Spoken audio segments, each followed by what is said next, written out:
I don't even need to bother introducing this game to you. You clicked on this video for a reason. Blah blah, legendary game, blah blah. It kept being updated and YouTubers got their hands on it. Blah blah. One of the most insane modding communities spawned off of it. Blah blah. It helped propel this game's popularity even more, which led us to a Kickstarter that definitely didn't drop a nuke on the discussion surrounding this game. FNF is a game that, despite the complicated relationship I have with it, especially if you talk about the modding community, because good lord, it's still a game that I love a lot and was low-key obsessed with from around 2021 to like 2024 until they slowly drifted off to other things. I still get an eye on the base game every now and then to see the progress for it, and sometimes I get FNF discussion appear in my Twitter timeline due to me still following people from the community, some of them being some of my closest friends that I met thanks to the game. Recently, an update stirred up a lot of controversy on Twitter and even brought back the Kickstarter discussion on whether or not this game is a scam, which, spoiler alert, it is not! However, the situation is a lot more complicated than the simple answer I just gave, and if you somehow don't know already, Twitter is the place where nuance goes to die. So as a fan of the game since its early days and who's still looking forward to the full release, I felt like making this video to talk about the update itself and voice some of my opinions on what I think is the main issue the Funkin' Crew's handling of the base game, more specifically the communication aspect, while trying to also touch upon some of the more common arguments thrown around in the conversation about the Kickstarter and the recent update, while giving some nuances to some things here and there, because even as somebody who likes the game and doesn't think it's a scam, it's still kind of hard for me to act as if there isn't some stuff worth criticizing. So let's sit down, chill out, and have a little talk about the Friday Night Funkin' base game.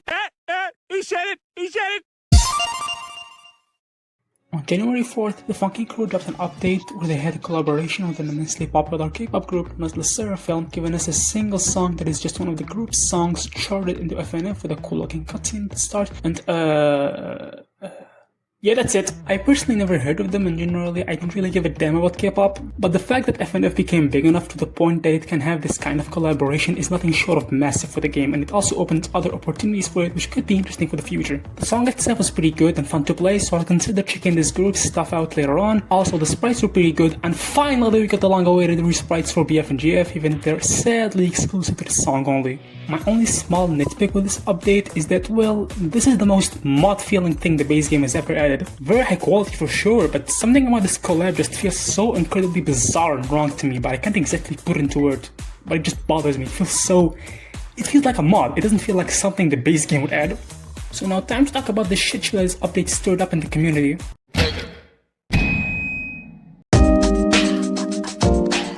When the update released, a lot, and I mean a lot, of people got pissed off at it not being week 8 and instead a collab that came out of nowhere. And it caused people in the community to be split between people being annoyed at it not being week 8, which, as much as I spoke positively about the update, I do agree with the sentiment, and people getting mad at the people being annoyed at it not being week 8 and telling them that they were setting themselves up for disappointment and that they should be... Hold on, what is saying? They should be grateful for receiving an update. Honestly, some of y'all are so ungrateful about this shit. Ungrateful. Don't ask questions. Just consume product and then get excited for next products.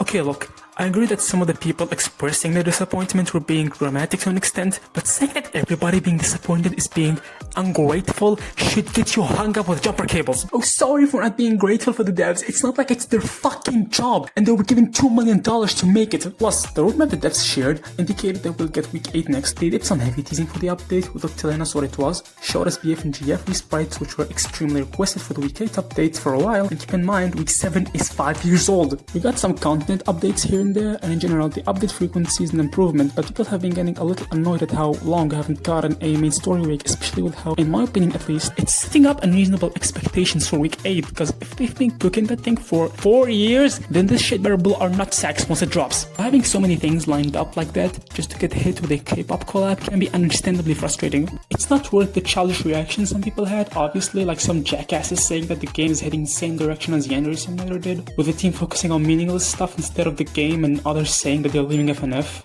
Sure, good luck with that. We all know that whenever you say that you're leaving a fandom, you don't end up coming back after like a day or 2 max. Putting those few cases aside, people are rightfully pissed, and the people mindlessly defending devs are doing some generational deriding. So yeah, the situation is just good old toxic positivity and negativity in a blender with no nuance whatsoever. Man, FNF Twitter definitely didn't change. It really annoys me how all of this controversy could have been avoided if devs did the bare minimum of posting on their Twitter account, the main game's Twitter account, by saying, update coming, it's not week 8, but you might like it, instead of just letting things blow up like that and proceed to treat it as a joke. Communication should have been handled much better. And speaking of communication...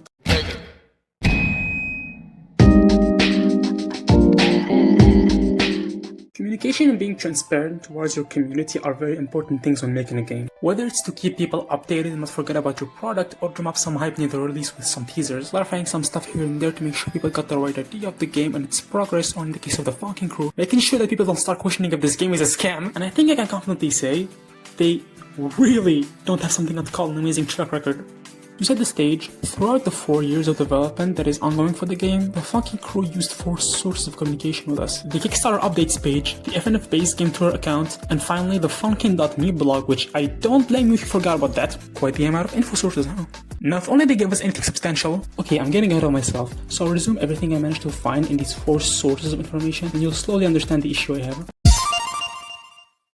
When it comes to this quick summary for the Funkin' blog, I'm only mentioning the stuff they gave us concerning the actual game, cause not gonna lie, a lot of the stuff they wrote in the blog seems to just be concerning the devs talking about their experience of getting into more serious game development instead of being 4 homies dicking around with a browser game, along with other stuff like mentions of the NDAs, the business meetings, and Kickstarter backer updates, which is specifically concerning the people who didn't receive the rewards by making the backers portal, because it seems like a lot of people suffer from that issue, and it's genuinely worrying that these posts are mainly from 2023 when right now it's 2026 and there's still people complaining about either receiving stuff comically late or not receiving it at all. I do think it's still worth reading to get a decent insight into some of the inner development of the game, especially if you're somebody who for some reason still believes that devs are lazy because modders did more than they could do for free. Yeah, sure, 14-year-old Tim and his stupid friends gathering up in a Discord server to make a mod that never hits the quality standards and charm the Funkin' Crew goes for is definitely on the same league as the insane amount of stuff the base games can offer. That's not a totally moronic sentence. I don't need to be the one explaining to you how developing an insanely ambitious indie game with a fully realized vision and identity trying to push the demo into new heights is so much more different than making one big mod, and even then, as much as I love so many mods from the community, you have to be on crack to tell me that they somehow replaced the base game, let alone hit the same quality standards. A lot of them have flaws that I feel people genuinely don't call out too much, like charting being shit at worst, painfully boring at best, or just having music that feels painfully samey and forgettable, or even poorly made mechanics because it's almost as if these mods are made by amateurs and not professionals. And even if they didn't have flaws, they just don't work as a replacement to base game. They're just more so doing their own thing by the non-existent limitation of FNF modding. And that's without even going into how the more serious and professional environment for making a game is so much more different compared to, again, just dicking around with your friends in the Discord server with no meetings, no NDAs, no, actual quality control. It's so different, it just doesn't work. It's not comparable. Mods and the base game are not comparable. Okay, so rant aside, most of the blog posts really don't say much important info about the game's progress or show anything directly like images or song teasers, and more so focuses on stuff that is either irrelevant or just about development experience and other things such as new members joining with some other posts talking about other announcements like Ninja BF, etc, etc. I know you could argue it can't count as news, but in my opinion, it's not straight up a waste of time, and it's cool that we're getting these details, but if I focus 100% on the game's progress and any teasers concerning it, the only real information we got was the next update, which ended up being Weekend 1, is a V-slice from one post, some talks about the new chart editor and new engine in 2 posts, some stuff about the FNF mobile port, which is the most recent post, 4 actually relevant posts out of God knows how many there. This is actually insane. I'll be a little bit fair here and say that from what I've heard and read, it seems like from the end of the Kickstarter to the release of the Weekend 1 update, the team were kind of in this transitionary period. Cool. Can you give me a sec? Alan, we are so fucked. Which could be the only explanation about why the communication was abysmal and the community was living through a drought back then. But even after that, the communication hasn't really improved that much. Like, there's some steps here and there, but when the bar is previously in hell, it's hard to be satisfied. And it doesn't help how they kind of just slowed down on the blog posts, and after the release of the Weekend 1 update, most of the other posts were just them advertising the release of other updates, like there's no other news or teasers. I'll give credit where credit is due. The update frequency did get marginally better after Weekend 1's release, and one of the recent blogs talked about the crew hiring an organizer for the team, so who knows? Maybe the communication could potentially improve alongside other things, but yeah, this is strike 1 and we barely started. The obvious place any average person who isn't a hardcore fan of the game would check to see if there's any progress updates is the Kickstarter page, so let's see what's available. Read, nigga, read! Okay, so after a bit of research I found nothing! There's nothing. Like, genuinely, I kid you not, I checked every post and all of them were either a bit of shit posting, stuff about the backers rewards, informing people about an update release, a backers only post. Strike 2! Okay, now this is something. This is easily some of the better communication from the Funkin' crew because they show teasers at a much better rate than anything we've seen from the previous two sources of communication. We even get some trailers posted here and a full-ass roadmap, which for some reason was only posted in the Twitter and YouTube accounts, but not a single post about it was made in the Kickstarter and blog. Wouldn't they want the most amount of people to be aware of that? Putting that aside, yeah, I ain't got no complaints. And now that I did a quick rundown of the publicly available information, my main issue is... But Ryan, you didn't mention the div streams. Strike 3! Fuck you! You're out! On a more serious note, I intentionally left the streams out so I can vent my frustrations in this section. This might be an insane concept to grasp for some of the people who are riding the devs' decks to new levels that weren't invented yet, but I genuinely think developer streams are like the stupidest way to go on about communicating progress. I'll be real here and say, yes, they do communicate news in them, and some of them have developers actually working on the game, like Phantom Arcade showing some assets here and there, which leads to some speculation from the community, or Eric debugging FNF on stream, but like, putting aside the fact that they never advertised these streams in either the blogs, the Kickstarter, or most of the other social media accounts they own, despite the importance of the info they provide, which would already lead to some people being unaware of them. Having people sit down long-ass streams where we see the devs working on the game isn't exactly the most practical and direct way to go on about communicating progress, especially when they seem to also drop crucial information during streams that aren't even related to the development of the game, and even when it isn't the case, a lot of the info they share on them makes me go, why isn't this in a more accessible place like the blog or Kickstarter post? Like the fact that 60% of the work for the first 20 weeks of base game is done aside from coding, and the base game might be coming sooner than a lot of people expect due to the devs wanting to split some of the stretch goals into free updates to reduce development time. B-Man 2306 donated $2 and said, "Hi Dave, enjoyed the update and had a question of mine. In your opinion, how much percent of the game is complete?" Man, in general, it is hard to say. I'd say towards base game,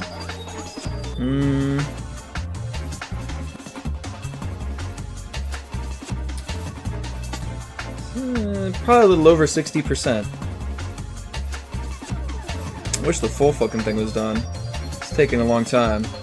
But, yeah, I feel like I'm happy with how much of the way we are there. Now, once again, I guess I'm thinking in terms of like art, concepts, and music, but I think that like getting it together in like programming and in code is like way different from like actually having art and music done. So if I were to factor that in, that would probably change it. But I'd say in terms of like building out the engine, assembling the team, getting shit done, yeah, there's a lot of just, I guess, programming construction of pieces left.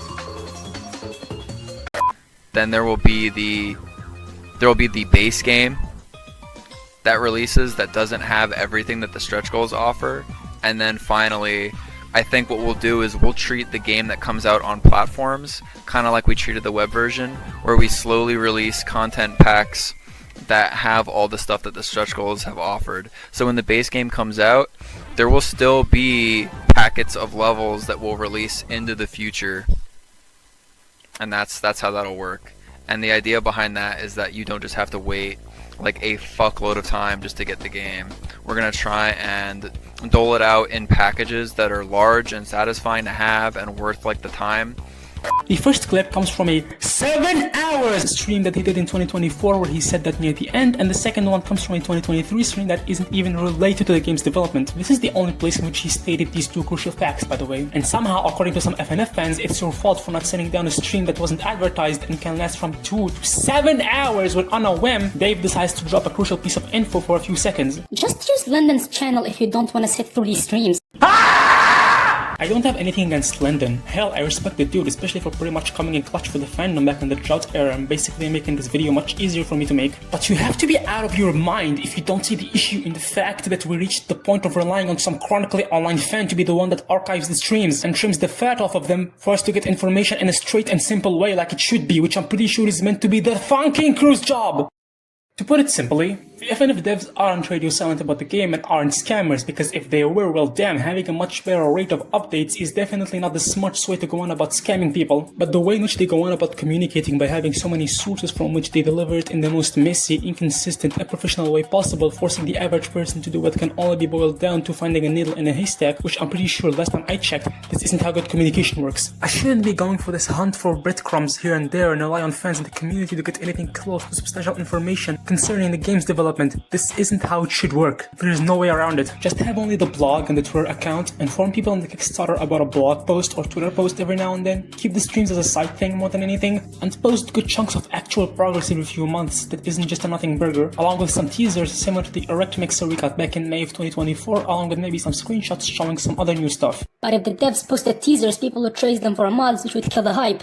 I'm not even gonna bother acting angry for the sake of hyperbole. Brother, it's the big 2026 and we're still using this argument. I'm not gonna deny that the modding community has had this awful habit of tracing FNF assets or in general almost anything that Phantom Arcade draws and charting any song whether leaked or teased before release, like what happened with the High Effort incident and more recently the Darnell and Nene leak. But if you think those mods killed hype for the updates or are somehow a valid reason to show so little teasers about the base game, you're smoking something out of this world. Who gives a shit if FNF fan 69 wakes up on a random Sunday and makes a dogshit mod tracing assets and charting released songs? The official release is always gonna remain superior for one reason or another. And don't even fucking dare bring the hype argument like I've seen some brain-dead buffoons do, cause in the 2 times this kind of situation happened, Weekend 1, despite having a nasty leak with every song being revealed except Blitz and the Erect stuff, blew up so hard that the general public had FNF in their good graces for a bit, which if you're part of FNF Twitter, you'll know that this is a rarity, meaning that yeah, the hype was present despite the leak. And don't get me started on week 7, cause the release had so much hype the Newgrounds servers were cooked for a few days, and don't make the argument of, but the Kickstarter helped boost the hype. Yes it did, but I'm pretty sure the influx of people running to the site only had the update in mind. You cannot in good faith look at this and tell me it killed the hype. Sure, it's annoying and I'll definitely be pissed off if I cannot just draw or tease a single thing without having some chronicle online dork trace or chart it, but if this is a good excuse in your eyes for the devs to barely show us anything, then you must have an undiscovered type of brain damage. I hope I made my intent clear with this video and how my point isn't just to mindlessly shit on the game or call it a scam. I just don't like how badly the team handles their communication, and it frustrates me how we had to deal with it for so long, with so many people being just okay with it or just saying shit out of their ass. I don't think the game is a scam, I don't think devs are radio silent about it, and I'm still excited for when it will finally drop, but I genuinely just want them to get better at communicating things by just having an actual direct and straightforward written progress on the blog instead of making things feel like such a hassle to work with. It just hurts to see such an obnoxious amount of controversy, whether it's with the recent update or the general sentiment on base game that could have been avoided if the devs just communicated better. I hope that maybe the addition of the team organizer could help out, or that they could hire somebody responsible for communication, cause dear lord we need one, and that things get better. But for now, thanks for watching this video, leave a like and a comment if you enjoyed it and have something to add to the conversation, and see y'all next time.